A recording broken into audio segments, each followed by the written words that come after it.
दोस्तों नमस्कार और बहुत बहुत स्वागत। आज मुझे आप लोगों की निष्पक्ष राय चाहिए क्योंकि मेरे कुछ व्यूवर्स का कहना है कि मैं अंधभक्त की तरह बाइस्ड वीडियोस बनाता हूं जिसमें सिर्फ मोदी जी की उपलब्धियों की बातें होती हैं, पर मुझे लगता है कि यह आधा सच है क्योंकि अगर आप लोग मेरे वीडियोस रेगुलरली देखते होंगे तो आप जानते भी होंगे कि मैं मोदी जी का नहीं भारत का प्रतिनिधि हूं। क्योंकि सरकारें तो आती जाती रहेंगी लेकिन देश की तरक्की पे रोक बिल्कुल नहीं लगनी चाहिए और ज्यादातर जो उपलब्धियां हैं वो अभी रिसेंट दौर में ही हुई हैं जिसका श्रेय सिर्फ मोदी जी को जाता है, इसलिए मैं उनकी तरफदारी करता हूं। और दूसरी बहुत ही अहम बात यह कि मेरे वीडियोस ज्यादातर धर्मनिरपेक्ष होते हैं और कांग्रेस राज में जो उन्नति हुई थी वो देश के लिए कम सिर्फ एक समाज के लिए ज्यादा थी, इसलिए मैंने उस बारे में कभी बात नहीं की है। पर आज का वीडियो कंपैरिजन होगा उन 65 वर्षों का इन 10 वर्षों से जिसमें देश के साथ देश के लोगों की तो बातें होंगी ही, पर तरक्की, उपलब्धियां और धर्म की भी बातें करेंगे। इसलिए सिर्फ बड़े दिल वाले ही इस वीडियो को देखें क्योंकि कहीं ऐसा ना हो कि असलियत जानने के बाद आप लोग अपने बाल नोचने लगे।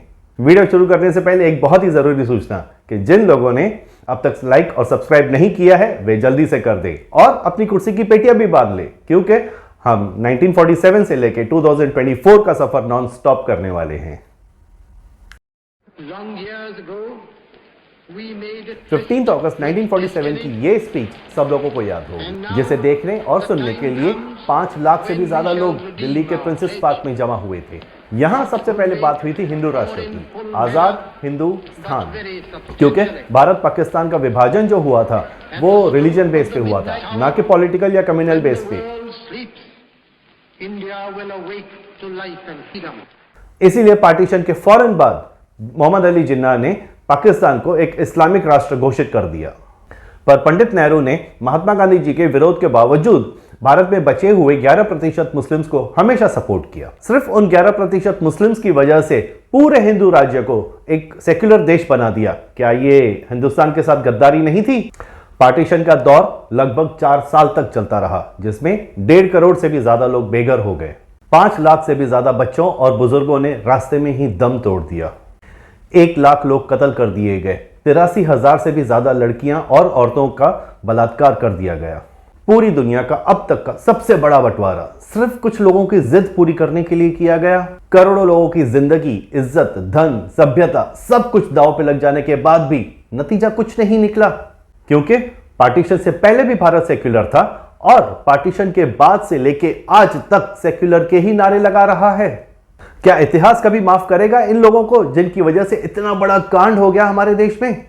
कहते हैं नेहरू परिवार ने 196 करोड़ रुपए दान किए इंडियन नेशनल कांग्रेस को, भारत को अपने पैरों पे खड़ा करने के लिए। लेकिन स्कैम्स का सिलसिला भी तो 1947 से ही शुरू हो गया था और अगर ये स्कैम्स उस वक्त पे सरकार नहीं कर रही थी तो फिर उस पर पर्दा क्यों डाला जा रहा था? आज भी बहुत सारे ऐसे अनसुलझे राज हैं जिनका खुलासा होना बहुत जरूरी है, जैसे 1947 में INS ट्रेजर चेस्ट का गायब हो जाना, 1948 में मिलिट्री जीप घोटाला, 1956 में BHU फंड घोटाला और भी 50 स्कैम्स की लिस्ट है जिसमें जाने अनजाने कांग्रेस के बड़े बड़े दिग्गज जुड़े हुए हैं। अगर पूरी लिस्ट पढ़ूंगा तो कई घंटों तक ये वीडियो चलता रहेगा, इसलिए संक्षेप में बात करते हैं। दोस्तों ये तो सभी जानते हैं कि पॉलिटिक्स और सरकारी नौकरी कोई व्हाइट कॉलर प्रोफेशन नहीं होता है, पर लूटने की भी तो कोई लिमिट होनी चाहिए। रिकॉर्ड्स के मुताबिक 65 सालों में कांग्रेस ने 48 लाख करोड़ से भी ज्यादा लूटा है भारतीयों का और ये सारा का सारा पैसा अलग अलग स्कैम्स और फंड घोटालों में गया है। इतनी लालच अगर कांग्रेस ने नहीं की होती तो आज राज भी कर रहे होते और दुनिया के सबसे विकसित और धनवान देशों में हमारा नाम होता। पर अफसोस ये हो ना सका और अब जब कोई उस कमी को पूरा कर रहा है तो ऑपोजिशन में बैठे बैठे उनको बड़ी तकलीफ हो रही है। दोस्तों जहां तक मैं जानता हूं दुनिया का हर देश एक साफ सुथरी और सुलझी हुई सरकार चाहता है और सबसे ज्यादा जरूरी है सरकार का निष्पक्ष होना। पर कांग्रेस ने जब जब कानून में फेरबदल किया है तब तब समाज के सिर्फ एक तबके के बारे में सोचा है। क्यों ऐसे? दोस्तों अब आप ही बताइए। 1948 में जब पाकिस्तान से भारत कश्मीर की जंग जीत चुका था और महाराजा हरि सिंह जो उस वक्त जम्मू कश्मीर के राजा थे वे भी अपने राज्य के साथ में भारत में जुड़ना चाहते थे, फिर भी 17 अक्टूबर 1949 में आर्टिकल 370 क्यों लागू किया गया? जब देश का विभाजन ही धर्म के आधार पर हुआ था तब भी 1954 में क्यों वक्फ बोर्ड थोपा गया भारत के लोगों के ऊपर? एक तरफ तो कांग्रेस वाले गौ सुरक्षा कानून की मांग करने वालों के ऊपर गोलियां बरसाते हैं और 1973 में all India Muslim law implement करते हैं। यह सौतेलापन नहीं तो और क्या है। 26 जनवरी 1950 में बाबा साहब अम्बेडकर जी का बनाया हुआ रिजर्वेशन लॉ भारत में इंप्लीमेंट किया गया। फिर 1967 में मुस्लिम माइनॉरिटी मेडिकल कॉलेजेस की जरूरत क्यों पड़ गई थी? भारत में कई सारी मस्जिदें ऐसी हैं जो मंदिरों को तोड़कर बनवाई गई हैं, फिर भी 1991 में प्लेसेस ऑफ वर्शिप एक्ट ला के उन मस्जिदों को प्रिजर्व करने की बात की गई और वक्फ बोर्ड को आज तक ये अधिकार है कि वो जब चाहे किसी का भी घर, मंदिर, जमीन जहां पे भी बिना किसी कानूनी सबूत के उसको कब्जा कर सकते हैं। दुनिया में वक्फ के जो मेन हब्स माने जाते हैं वो हिंदुस्तान, पाकिस्तान, टर्की और सीरिया, फलस्तीन और मक्का, मदीना, ये मेन हब्स माने जाते हैं। उसमें सबसे पहला नंबर हिंदुस्तान का है, जहां सबसे ज्यादा जायदादें वक्फ की हैं। सच्चर कमेटी ने रिपोर्ट में मौजूद है कि जो एस्टिमेशन किया है वक्फ की जायदादों का वो 60 लाख एकड़, 6 मिलियन एकर्स, यानी 24,280 स्क्वायर किलोमीटर।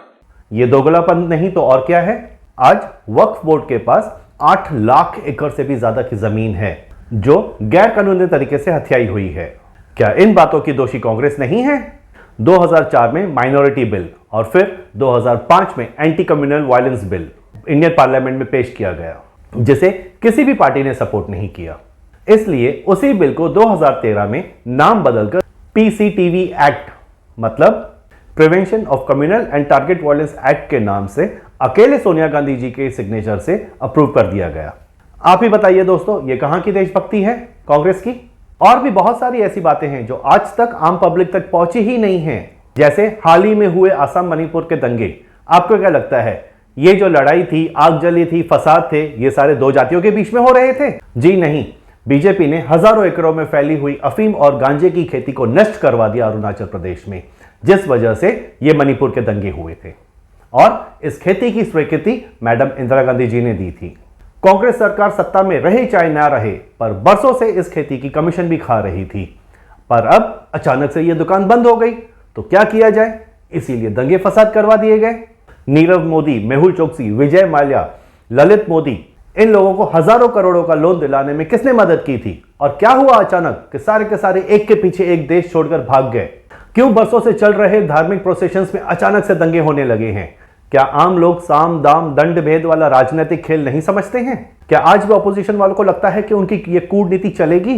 अगर तो ये कूटनीति चल गई तो भारत को अंधकार में डूबने से कोई नहीं रोक सकता, और अगर नहीं चली तो अगले 5 से 10 वर्षों में भारत दुनिया का एक नया सूरज बन के उभरेगा, जहां सफलता, तरक्की, उन्नति सिर्फ एक जाति के लिए नहीं बल्कि हर एक भारतीय के लिए होगी। वैसे भी मुझे कभी नहीं लगता इस बात को कि किसी भी धर्म में बैर करना सिखाया जाता है, क्योंकि अगर ऐसा होता तो कभी भी स्कूल, कॉलेज और ऑफिसेज में अलग अलग धर्म के लोग दोस्त नहीं होते।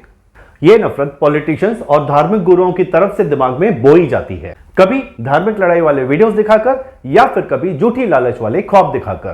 पर इन सब बातों का मकसद सिर्फ एक होता है, और वो है सत्ता और भ्रष्टाचार। मैं ये बात जानता हूं कि बीजेपी भी कोई दूध की धुली हुई नहीं है, पर और पार्टियों के विपरीत देश के लोगों को प्रगति की राह तो कम से कम दिखाती है। बीजेपी ने करोड़ों घरों में बिजली पहुंचाई है बिना किसी का धर्म देखे। गैस सिलेंडर्स में सब्सिडी धर्म से नहीं वार्षिक आय से मिलती है। पूरे भारत देश में फ्री में टॉयलेट्स बनवाए बिना किसी का भी धर्म जाने। भारत में यूनिफॉर्म सिविल कोड सिर्फ एक सपना होता अगर बीजेपी सरकार नहीं आई होती सत्ता में। तो असली सेक्युलरिज्म तो यह है जहां तरक्की और उन्नति धर्म निरपेक्ष होती है। और भी तो सैकड़ों योजनाएं लागू की हैं जिसका धर्म से कोई लेना देना नहीं है, पर काबिलियत से जरूर है।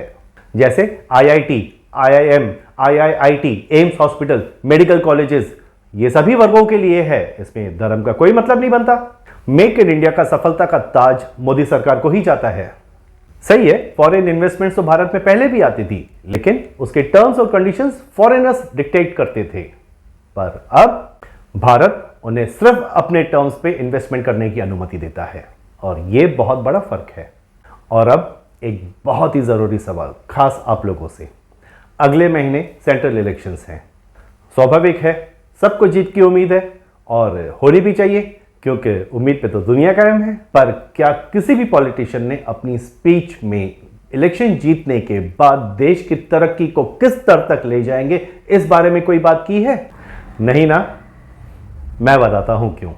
क्योंकि उन्हें भी पता है कि बीजेपी के अलावा और कोई जीतने वाला ही नहीं है, इसलिए बेफिजूल का दिमाग लगाने की जरूरत ही क्या है। जिस तरह सभी ऑपोजिशन वाले अपनी स्पीच में मोदी जी की कुछ ना कुछ बुराई कर चले जाते हैं, उसी तरह बाकी के पॉलिटिशियंस भी उनको फॉलो करते हुए अपना मंत्री धर्म निभा रहे हैं। दोस्तों, एक सलाह मेरी जरूर मानिएगा, आने वाले इलेक्शन में आप लोगों का वोट देना बहुत जरूरी है। किसको देना है ये आपका अपना निजी फैसला होना चाहिए, पर इस वीडियो को लाइक और शेयर किए बिना जाना बिल्कुल ही गलत बात हो जाएगी। इसलिए जल्दी से बटन दबा के इस वीडियो को अपने परिजनों तक पहुंचाएं और देश की होने वाली तरक्की में सहभागी बने।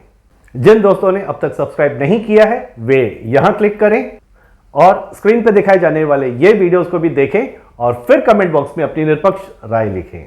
तब तक के लिए जय भारत।